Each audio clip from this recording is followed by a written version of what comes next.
che è un panino che ha poca mollica.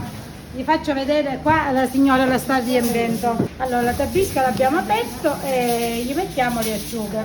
L'olio condito con prezzemolo, un po' di aglio, un po' di peperoncino. E poi l'altra versione è con il pomodoro. Pomodoro condita con sale, olio, basilico, origano. L'origano non deve mancare perché ha un buonissimo profumo. Questa è un'altra versione. E poi quella con la ricotta fresca.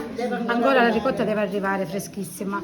E poi con la salsiccia arrostita. Il pane è tipico di questo borgo, esattamente. Una volta lo facevano sempre le donne in casa prima di fare il pane, perché prima c'era l'usanza di fare sempre il pane fatto in casa, perché il pane era l'elemento essenziale delle nostre tavole. Una mollica, perché nel forno si gonfia e quindi appena si alza la mollica si svuota di mollica, diciamo. Perché un pane schiacciato, la pasta si fa schiacciata, poi si gonfia e quindi mollica ce n'è poca. Ma lo troviamo tutto l'anno in questo borgo? Oppure solo per questo Sì, ora lo fanno, sì, tutto l'anno. Allora l'invito è quello magari di venire qui a Castel di Lucio tutto l'anno e gustare la tabisca, perché ha un sapore particolare, intanto ha il sapore della tradizione. È una giornata speciale perché si possono degustare tutte e 3-4 le specialità delle tabische farcite, quindi c'è un mix di sapori, di gusto e di odori.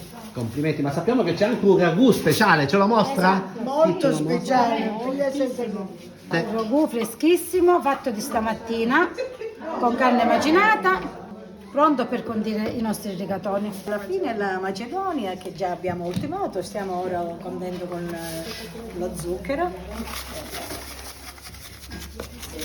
ed è già pronta.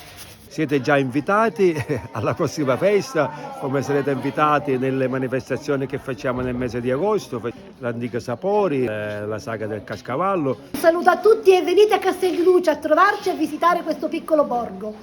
Vi aspettiamo. Salutiamo gli amici di Bella Sicilia che ci stanno seguendo. Ciao. E un applauso alla cucina e a tutte le impiegate.